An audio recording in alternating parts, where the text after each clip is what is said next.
Hello everyone, this is me Sir Tawheed, and in this lesson we are going to learn future perfect continuous tense. So let's start with the definition first.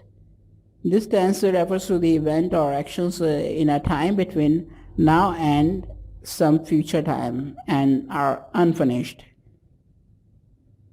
It is the most often used with a time expression. It means that this is the tense which refer those actions or activities which will be continue in future time. Means the next coming time these activities are going to stay continue, and they are going to continue for a very long time. It means that it might have started from the past, present, or maybe in the future, but it is going to take a long time. That is the reason that it is called future perfect continuous tense. Otherwise, those actions which are continue for a little time, usually we use simple continuous tense for them. But if any action goes for longer time or longer period, then we use perfect continuous form. So here we are using future perfect continuous tense because we have to describe those activities which are going on for a longer time.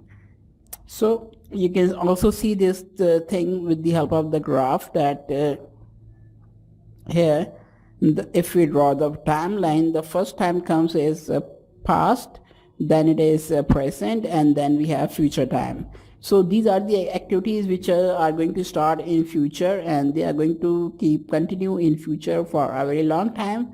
And in between this time we are referring any action that this would be going on. Now let's have a look at the structure. So again, just like all other perfect continuous tenses, in future perfect continuous we have 4 to 5 elements in the structure. The first element is subject, the doer of anything. After subject we have to use helping verb. They support the tense. So here we have 2 helping verbs. First is shall have been, and the second is will have been, but we have to use any one from them. So after helping verb we have fourth form of verb, which is also called present participle form of verb, and after this verb we have to use object. So this is the structure, but sometimes we also have to use time expression with the help of prepositions which are since or for. So this is the structure. Now let's have a look at the helping verbs or the usage of shall have been or will have been, that how to use that. So remember guys, whenever the subject is first person we have to use shall have been, and when the subject is other than first person we use will have been. So this is the structure. Again I'll let you know that if the subject is I or we, then we have to use shall have been, or with all other helping verbs like he, she, it, or they, or even you, we have to use will have been. Now let's have a look at some examples here. Here the first example is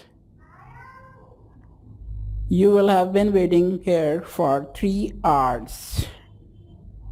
Here you can see the subject is you, helping verb is will have been, and the verb is waiting in its first form, and after it the object. Here we have used the word here as object because waiting would be here, and then we have used the time expression by using the word for 3 hours.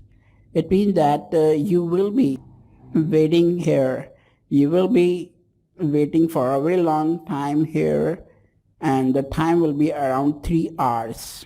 And this is an affirmative sentence. To make it a negative sentence we'll have to use not after will.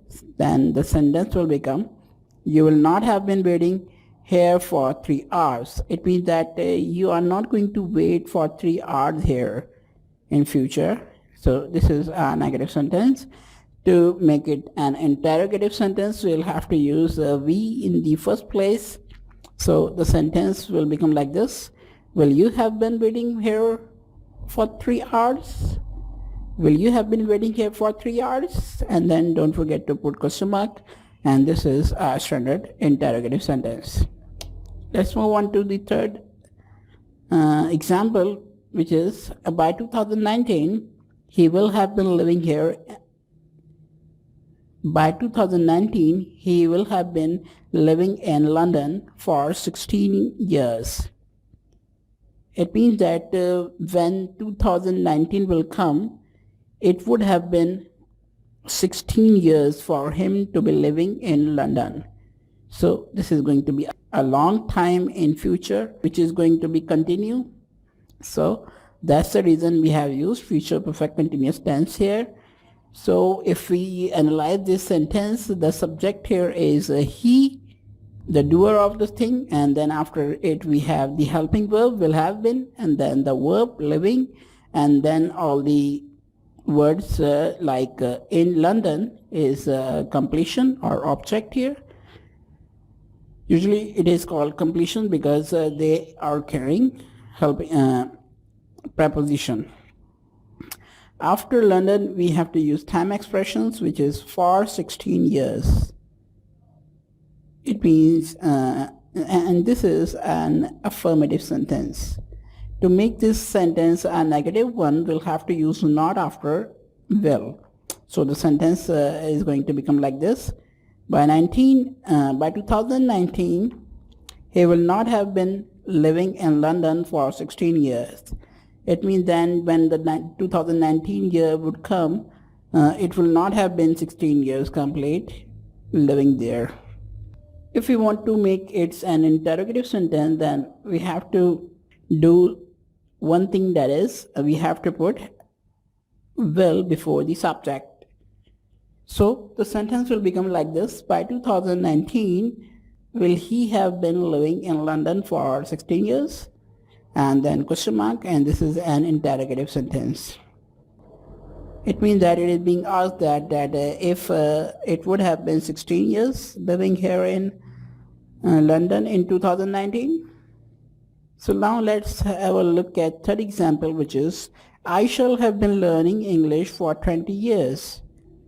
Now notice that because the subject is I here, which is the first person, so that is the reason that I have used shall have been as helping verb after I, and then after it there is a verb, fourth form of verb, learning, and then the object English, and then after it it is for 20 years.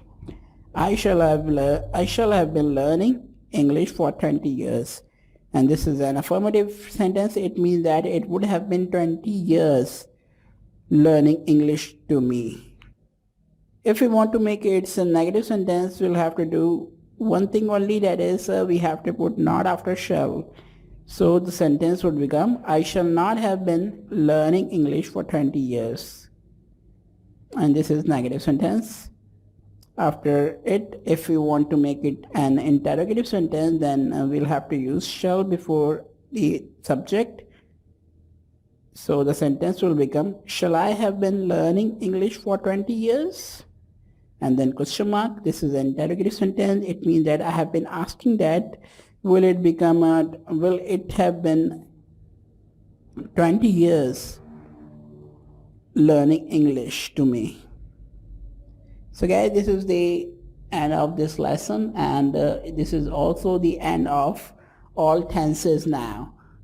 Inshallah, in other new classes I'm going to teach voices, active and passive voices, and after them we are going to learn narrations. So keep watching my videos to stay up to date, and my next videos are going to come. So if you like the video, please subscribe my channel and share it.